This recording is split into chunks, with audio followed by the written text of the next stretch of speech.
Welcome to Circular Firing Squad. I'm Marty Gensius, a counseling faculty at Kent State University and host for Circular Firing Squad.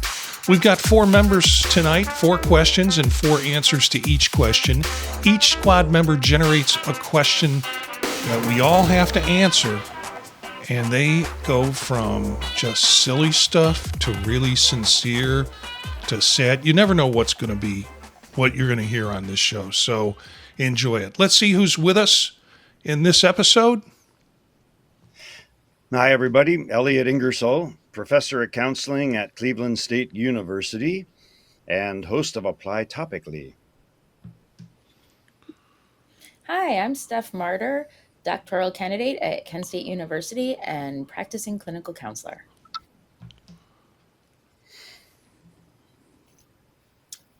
Hey, everybody. Mitch Conrad, licensed professional counselor and lover of cilantro. You know, I always like the way that Mitch puts that dramatic pause before he actually starts talking. So we get to see him in the video version. You get to see him still and quiet, and then finally he puts it right out there.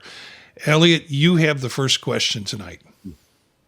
Okay, this question derives from a dialogue I had with a friend of mine, Roger Walsh, and he teaches counseling theories to psychiatric residents, but it's basically the same thing. And he thought at some point we would transcend the individual theories and focus on the common factors. So the question is, what do you think we might gain and lose if we started training students with the common factors and then treated the theories as seasoning that could be applied appropriately? Oh, okay, well, the way that you have now worded that question kind of goes into my answer, because I first had, well, in one sense, not much. We wouldn't lose too much. I mean, I've often thought that majority of the theories kind of are all saying the same thing with different framework. But then at the same time, you would lose those individual frameworks that made those theories unique to a certain sense. And, there's, like you said, seasoning. So when you use that word, I'm like, okay, that's a very good metaphor. Well, you said as seasoning, so that would be a simile. But being particularly meaningful as a way of viewing the world. I mean, it could strike a client or counselor in a particular way, just that particular flavor, perhaps. So, I guess it could get bland otherwise. So, but I do think some of those the individual theories they can bring a new perspective. They can bring a new way of viewing the world to people. So, but those 4 factors are, definitely essential, as noted.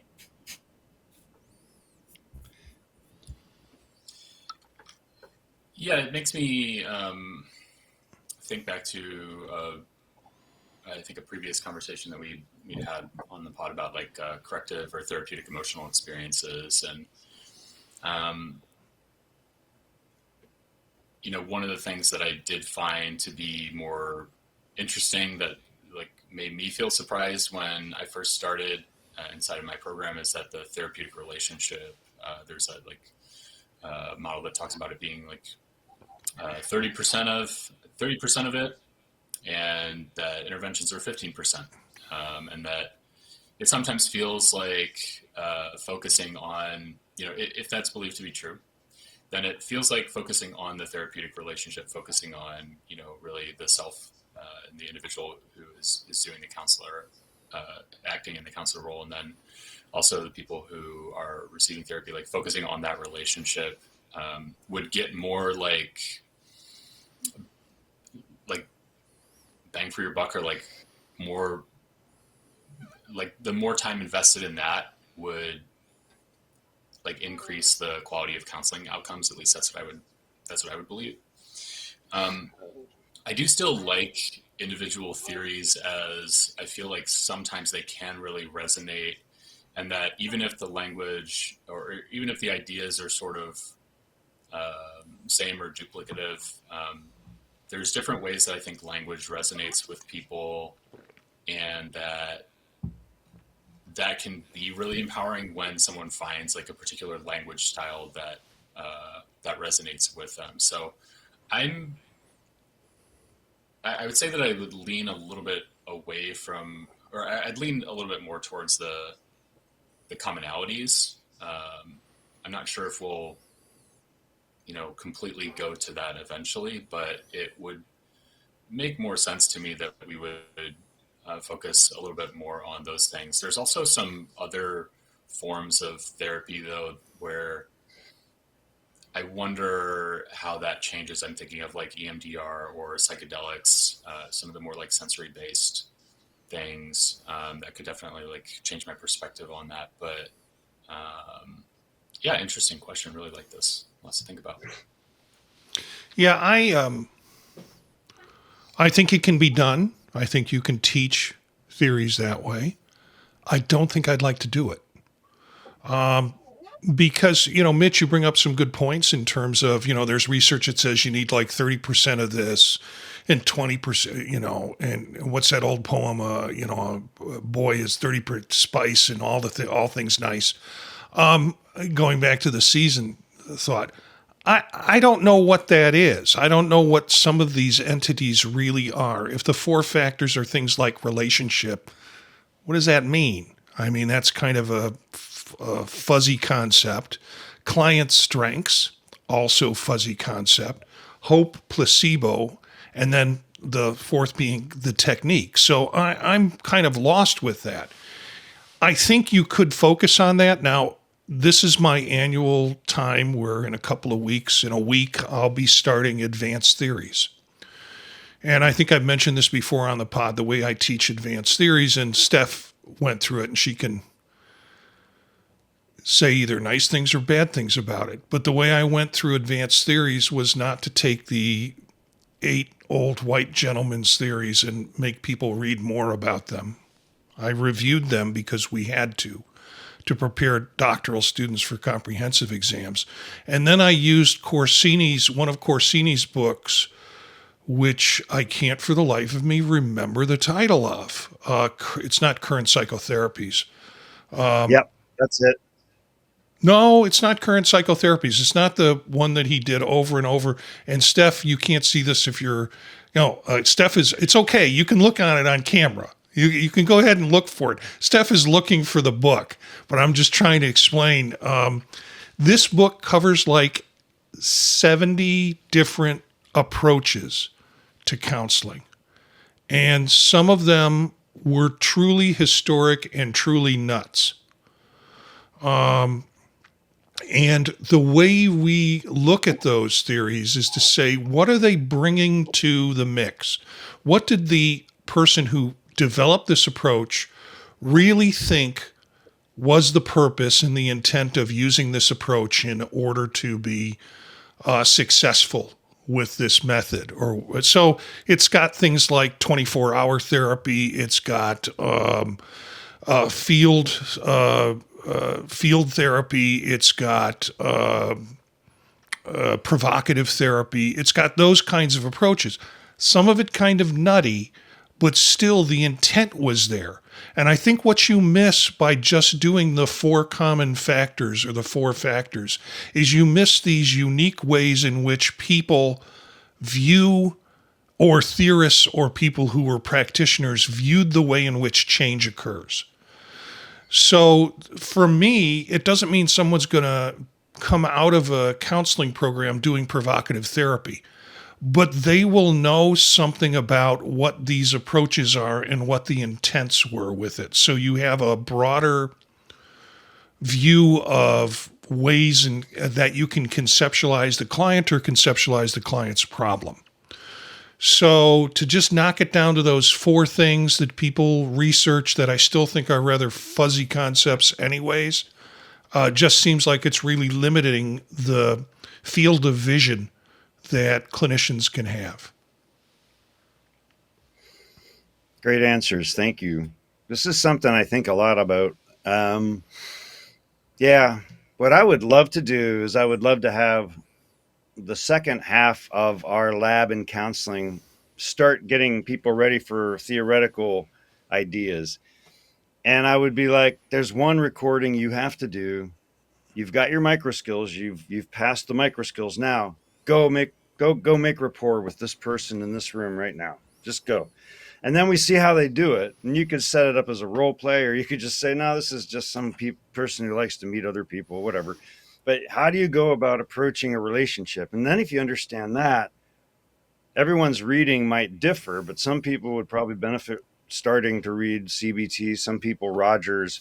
So I'd like to start with a very ideographic approach based on the students' ideas going in, and then start with the common factors, but then lecture on the therapeutic, the theories, and try to match the students with a reading on that theory. Boy, that was one of the most humorless and pedantic responses I've ever given on this show. I got disturbed because I was like, my screen, my resolution's not good tonight. And I looked at my photo and I looked like Gustav Fechner. I was like, oh, crap, I've hit that stage, man. Okay, so there's a bit of trivia for you, Gustav Fechner. Elliott, though, it was a deep question. I mean, prior to you coming on, we kind of were talking about how, what is this? You know, Steph and I were trying to figure out what the meaning of what you had written up was, and I think we came close with it. But it was a good question to think about, and I think it's good for our listeners to think about that too. What if everything you knew about working with people was basically concentrated down to the 4 factors? I think students would go. I think students in general. I don't know, Mitch. Maybe you can, or Steph, you can. Would students like that? I'm just thinking of some some people really gravitate towards specific theories. And I think that reducing it down has its benefits. And I'm also thinking that there are just some people who are just into CBT or into IFS or into EMDR, into some specific thing. And that it feels like, how the question in my mind is how to make space for that too. That's what comes up. Yeah. So why do you think students are like that? Steph, I'm sorry I jumped on you. Yeah. Mitch, why are students like that? Why do they gravitate towards certain theories? Students do the darndest things. In terms of gravitating towards, I mean, it'd have to be, I think that would be a question for them. I'll refer to myself here. In terms of why I've gravitated towards specific theories is because I've found those theories to be personally helpful. And especially going back to, I think, the comment about language specifically, is that it's the language that feels like it resonates for me. Whereas something for example, I don't jive as much with CBT's language. It sometimes feels unhelpful or invalidating in certain ways. And I view that there's other theories that use different language with the same kind of intent, right? You talk about that meaningful change, and that there's other languages inside of other theories that make more sense to me. And so I imagine it can be like that for other people as well. Yeah. Steph, do you have something on that before we get to your question? No, I mean, it's basically that. I mean, I think there are some students that would feel relieved. Cool, I don't have to memorize a whole bunch of theories and language and all the definitions. Awesome. But I just I four do things. Yeah. Yeah. Yeah, but the oh crap moment would be, you mean I have to form a relationship with somebody? That's important? Yeah. So,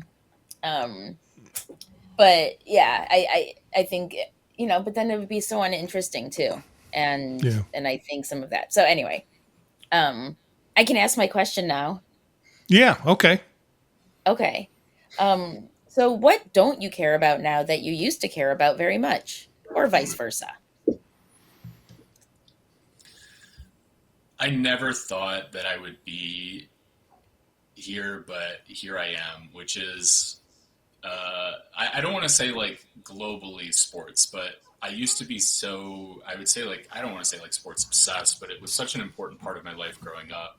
It was such an important part of my life in my teenage years and my 20s. Um, Even got into a little bit of like, like sports betting for like 1 year there. Didn't lose any money, which is nice. But it, I think it was around that time um, that I just was like wondering like why am I watching like football every weekend, and like that it sort of felt samey year to year, and that I didn't quite have the same like relationship with football um,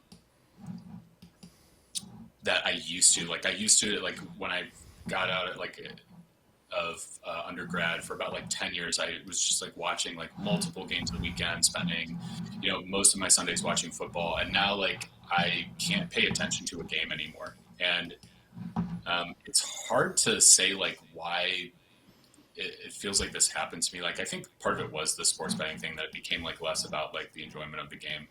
I still watch baseball and I find basketball fun and things like that, but football for me was something that I was just I felt I don't so immersed in for 10 years, and knew the stories and knew the players and knew all the teams and knew was reading into like football strategy and like how defenses and offenses work together and all that stuff. And then all of a sudden it just, when I got into my counseling program, like, year 1 or 2, sometime in there, it was like, yeah, I can't pay attention to football anymore. So there we go. Yeah. I really hope I can get some support from Elliott on this answer, because it seems a little grumpy. But what I don't care about now that I used to care about very much, I used to care about what people thought of me. I mean, that was a very kind of deliberate concern that I had, particularly as a teenager. And I think that's true of all teenagers. But even as I got older, in my 20s and 30s, I was real concerned about what people think of me. And now, at the age that I'm at, I have really less concern about that. I mean, I still think I'm a caring person. I still think that I kind of do the right things when I can do the right things. But when people tell me I can't say something, it feels like, no, thanks for trying to protect me, but I really don't care what the outcome is if I say what I'm going to say, because if it's a bad reflection on me, then, well, too bad. That's how I feel. So the ability to kind of reflect myself in how I feel and not care about people's responses to it has been sort of very freeing. It's incredibly freeing. When you're younger, or when I was younger, it was such a trap. And it's such a wonder, don't get afraid. Don't be afraid of getting older, because you wind up being freed from so many of the hang-ups that you had to have when you were younger. And for me, it's basically what people think about what I have to say. Elliott, bail me out. Yeah, I'm with you on that one. Yeah, for sure. Yeah, it's a great relief to be able to lose oneself more easily.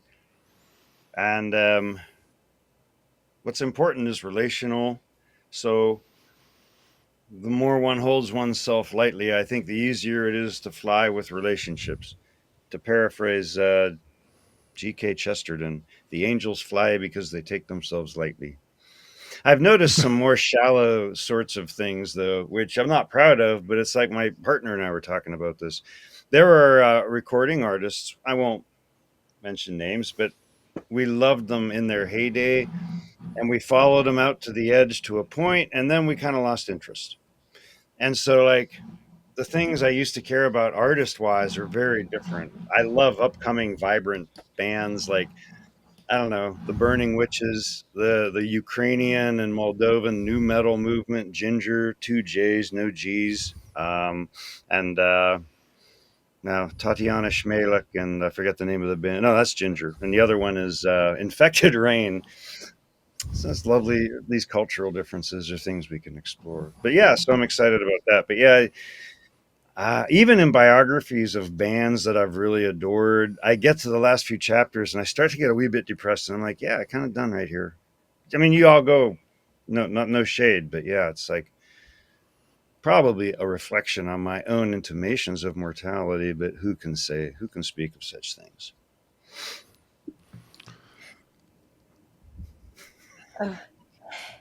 Okay, so thank you for those answers. And I came up with this question a little bit because there's a movement. This woman, I think, want to say her last name is Sanders, but Melanie, and her tag is just being Melanie, and she started this whole thing called the We Do Not Care Club.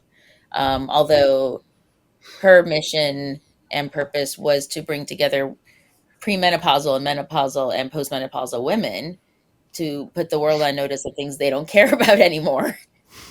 I kind of, there is that freeing thing. So, like, something happened where I was taking Nora to visit friends in Pennsylvania, and I had left, and we were 5 minutes out on the road, and I realized that I didn't take my slippers off and put my shoes on. But I was like, I don't care anymore. We're driving to Pennsylvania in my slippers.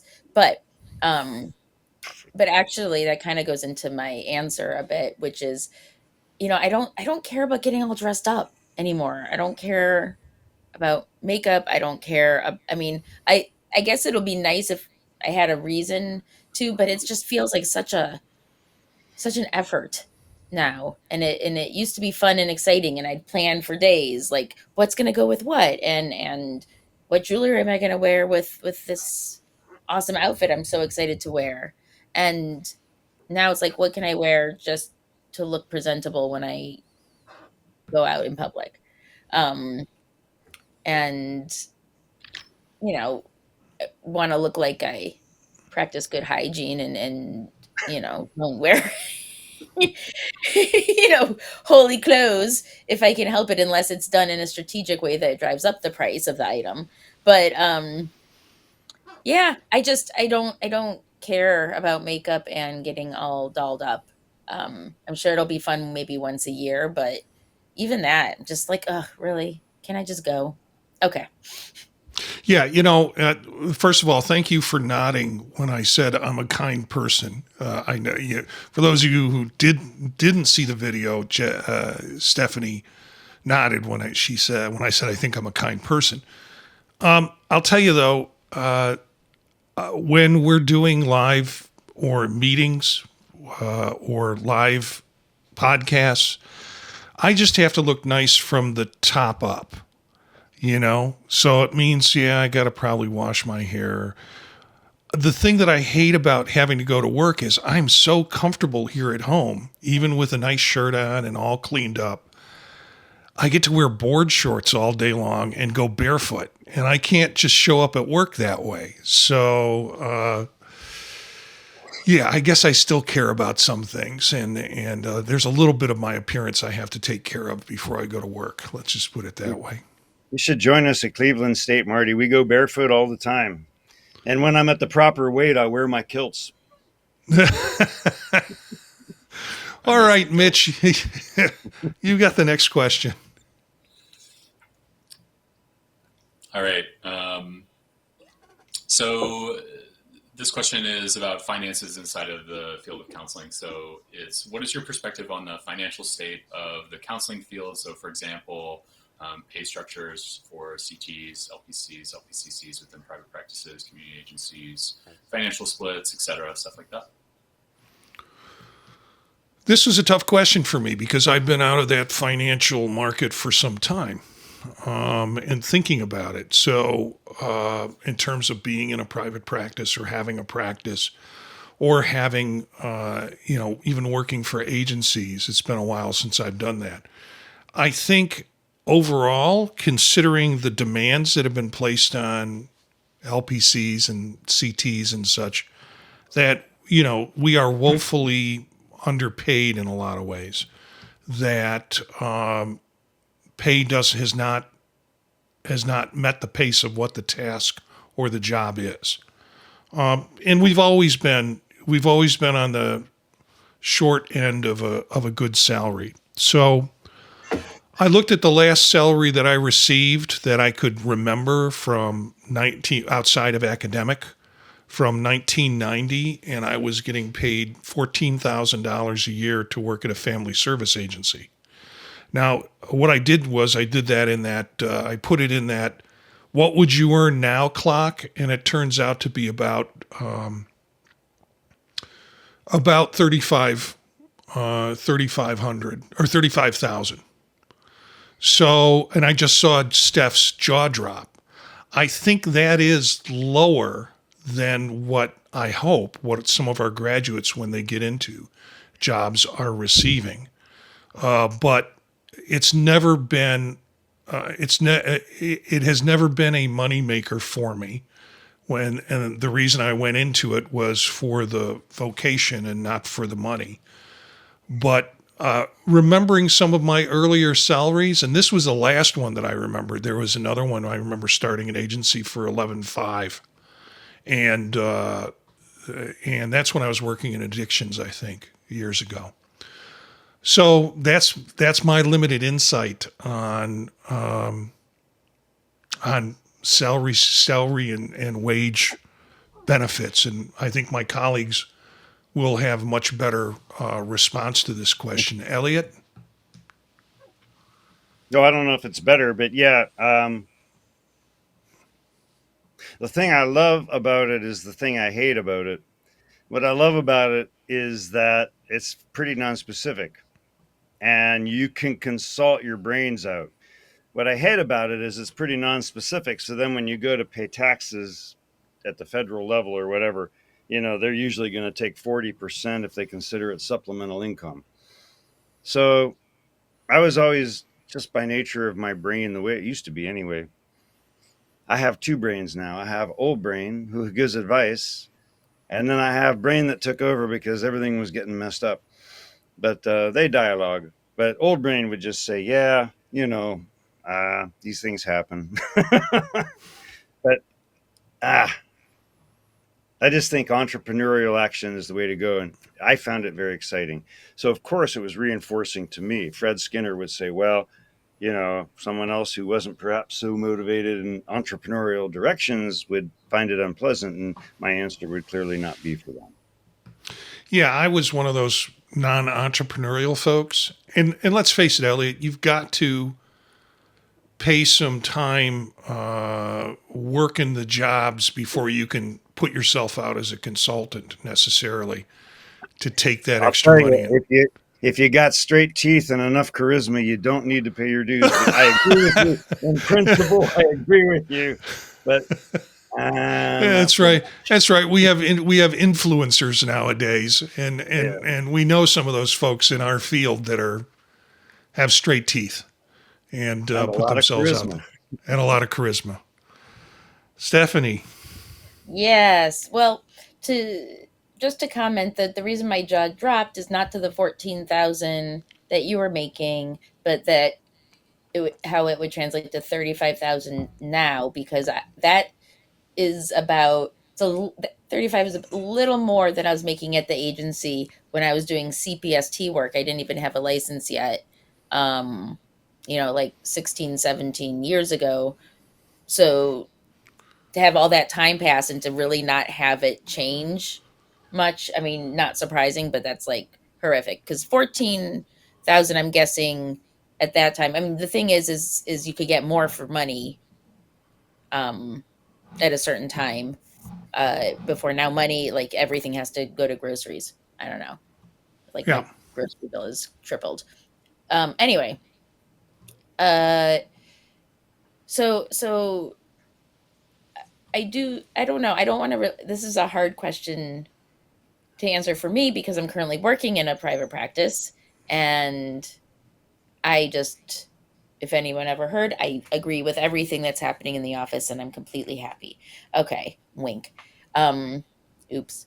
But no, but I mean, uh, I think with some of the splits and everything else, I think it could be more taken into account how many hours you're doing telehealth versus face to face. So if you're not in the office and you're not taking up office space and they're putting in counselors into the open office spaces, I think, there could be some wiggle room there to maybe even things out a little bit if you are making that same amount of money. I don't know what I think about like the 50%. Is that what you're talking about, Mitch? Like the 50%, you Yeah. know, when you start and then moving up if you get your license and whatever. I think there's some fairness in there in the sense of if you don't need supervision anymore, that you're not taking time from that counselor, to be doing, to be making that money perhaps. Also you're doing good thing. It can be, it's all on. See, this is how I was maybe indoctrinated. So I'm kind of like, no, it's fine. This is how it is. But I guess it was standard for where it is. It was on the good end of standard for where I was at my practice. So I was pretty grateful once I got out that I could work there. Um, so I felt it was a good deal because it was more perhaps than other places, but it was still within normal range. Mitch, close us out. Yeah, thanks everybody for your answers. This is something I've been paying a lot of attention to, especially in the past 2 years, but have paid a lot more attention to it within the past year as I went from private practice to college counseling. One of the things that I notice is, I don't want to talk necessarily about like what per charge, like what is the per session charge. I think that's up to each individual counselor to decide on like what their per session charge is going to be. But one of the things that I did notice about agency and private practice work, especially listening to, friends and colleagues of mine and other students inside the program, is the splits being at 50-50 always seemed to be a little strange to me. And the reason that it seemed strange was that I wondered how much, for example, like how much is a counselor grossing for their practice per year? Is that something like $75,000 gross? Is that $100,000 gross? Is that $125,000 gross? What is that? And a 50-50 split on something like $100,000 gross, well, that's 50%, $50,000 going to the practice owner. What is that? And my question is always, okay, like what is that $50,000 going to? I think there is something to be said about a practice owner inside of counseling, like doing extra work and additional work to run the practice. And then there's still the question of like, where's that $50,000 going to? If you've got someone employed there as a secretary, that makes sense. Doing like having people come in for that. That's a percentage of wage that clinicians then like could expect to pay to the secretary. But overhead for private practices, especially virtual, is like very minimal. I would say like for a private practice without including supervision is probably about like $5,000 a year, $100 per week. Like I've found that it's like about $3,000 to $5,000 to run like a virtual private practice, and then to rent a space in something like Northeast Ohio, you're looking at like 15 to 25. Split between a few clinicians, that's much less. And it worries me because I don't see like where this large different aligns. And so it makes me think about like, how much clinicians are maybe making with like a 45 or 50 split. And I relate it to something like the burnout, and I don't want to imply causality here, but I do wonder about like the high burnout and turnover ratio inside of our field. And I wonder if it's something that occurs because of like financial stability for clinicians within the field. And that's something that I definitely feel very curious about, of like, how are clinicians like financially doing, operating, operating essentially like solo or working in a private practice or agency? What do their finances look like? And is that enough to support them in this economy?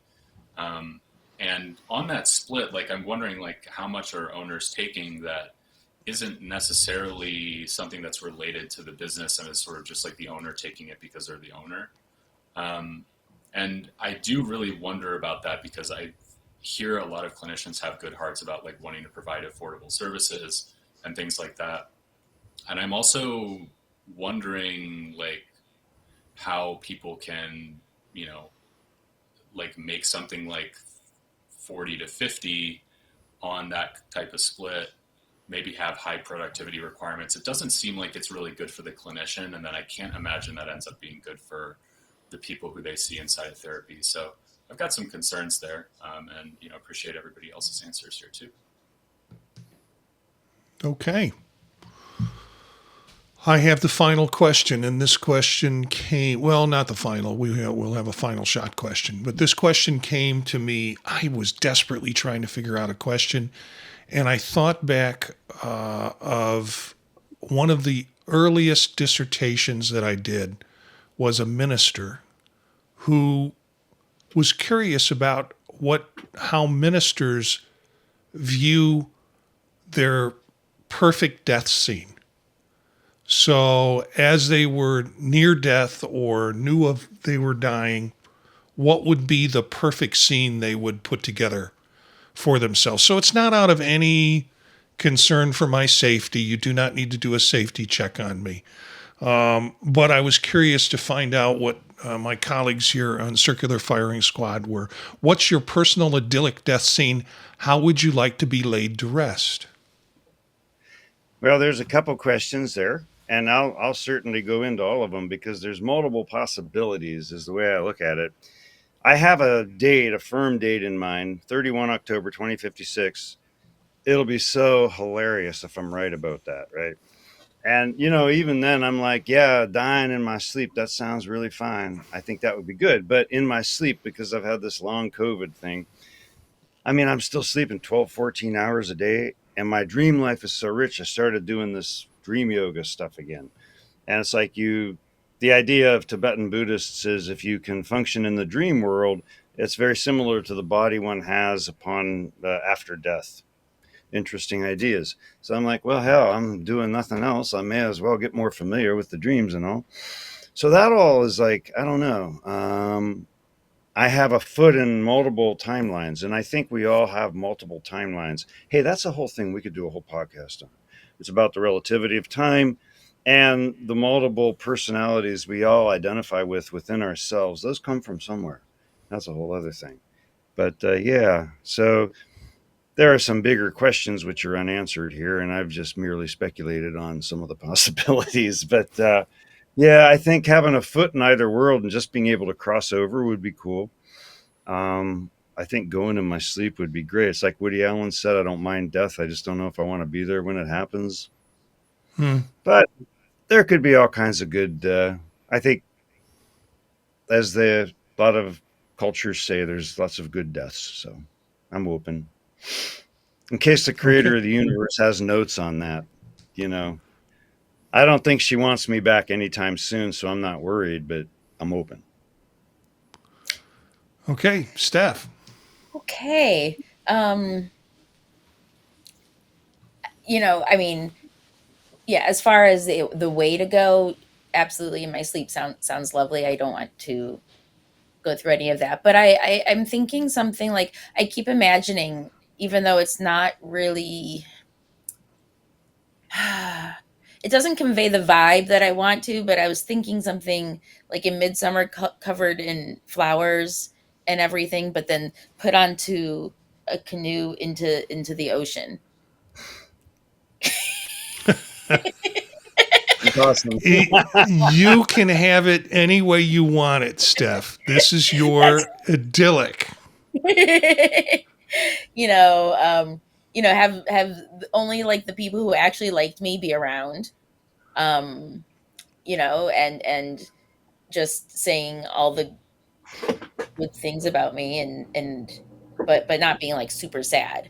And then candles and I can't decide though if I want it to be like peaceful, like calming, relaxing, gentle, kind of supportive, or just like party. But really at the end it's going to be peaceful, me all laid up in flowers on a canoe into the ocean. And you can have a party planners can choreograph that transition from peaceful to party. Oh, yeah. You know, as long as it's done tastefully. Yeah. Mitch. So the one thing that came up for me was like I don't want to like I prefer to not like go before or after like the partner who I'm with. That would be something that would be a preference of mine. I don't definitely like going in sleep. That sounds good. Elliott, your idea about like having a foot between or a foot in both worlds, that sounds good too. Um, I I think the thing that I've realized that I fear about death is not necessarily death itself. It's more of like, is there going to be pain in the immediacy before that happens? So I wouldn't want to get into like anything that feels like really dangerous or anything like that. So I don't have any grand plans to go out on some like crazy scale or something like that. The one thing that I've always really enjoyed is the like when they what they do with the I forget who does these burials. It's slipping my mind right now, but where they shoot the fire arrows out on the boat in the ocean. Oh, I forget who does that, but that always sounded like really cool to me. So in terms of like how I'd like to be laid to rest, that seems interesting. I've also liked, even if it feels like a bit of a, I'm not sure if it feels like a scam or not, but being buried and like also being planted as like a tree at the same time. That feels good to me as well. So those are the two things. I think at the end of the day that I would prefer the tree thing because I'd feel really nervous that the person who was shooting the arrows might miss all of the fire arrows, and then I wouldn't have that burial. So I'll go with the tree. I think that's Nordic cultures, if I recall Nordic, correctly. I was going to say Vikings. Yeah. Yeah. That's hardcore. Okay. So it comes down to me, and as you gave your answers, I started thinking of more and more that I want into the process. I'll tell you, for me, wakes are, they say wakes are for the living, not for the dead. Retirement parties are for the living, not for the dead. So the best parties I've been to are the best parties I've thrown are the ones I've never been to.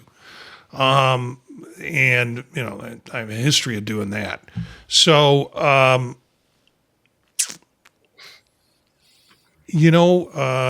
my dad died at 68 in a bowling alley bowling. That's what he loved to do. And my brother died at 68 at home, at his house, when he succumbed to cancer. Next year I turned 68, so I'm just hoping I will make it to 69 without any complications. I think probably I would like to have some memorial service thrown for me, but not, not as part of a funeral service. Sometime later, people can get together. I would want it to be as fun as it could possibly be for the folks there. Really, my requests are probably whatever ceremony would be done would be more in a Buddhist tradition, which would not surprise some people, but would upset greatly some people in my family that I was doing it from a Buddhist frame of reference. And they would try to squeeze their religion into it to make them happy. Again, funerals are for the living, they're not for the dead. I'd like to be cremated. I think years ago, prior to this, I would have said, plant me in the ground. My wife has always talked about her cremation, and so I think that's the way I will go too. Now, here's where the tough stuff comes, because this is what I've told Aileen I'd be interested in having. I'd like some of my ashes scattered in the Marmara in Turkey. That is like my favorite second place to be, so why not have part of me there? I would also like some of my ashes sprinkled on Wrigley Field in Chicago. Now, I don't think the Cubs give permission for things like that, But they do have tours. And they take you out on the field, and if my son has a little teeny bag, it doesn't have to be a lot of me, but if there's just a little that drops out of his pocket onto the field, so it goes, So those are my requests in terms of, now my passing. I think I would like people around. I would like to communicate with them and tell them how much meaningfulness they had for me, and to not be afraid, and that everything will be okay.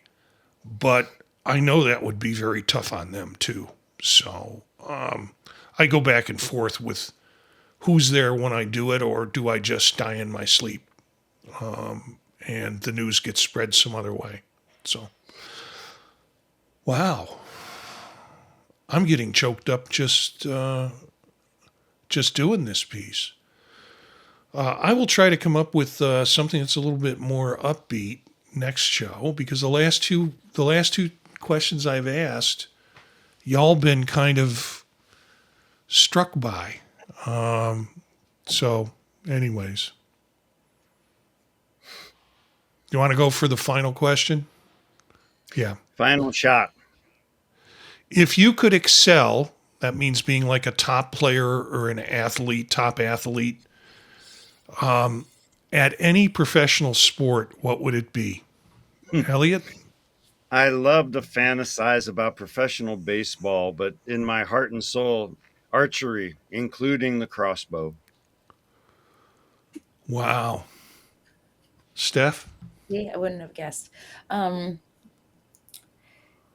kind of go back and forth, but with something that has tremendous speed, and then something that is more artistic. So either high dive of a springboard, though not a platform. Platform scares me.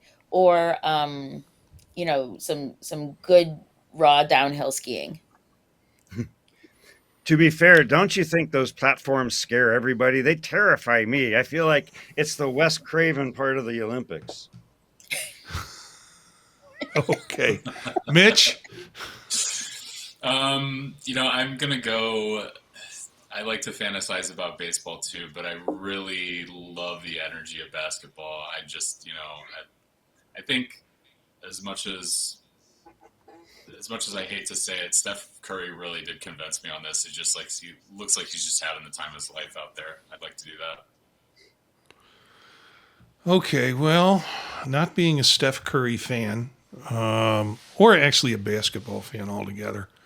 Elliott, I'll tell you, when trying to review sports, first thing that popped into my mind is going to be my choice. But before that, or after that, I thought archery would be really cool.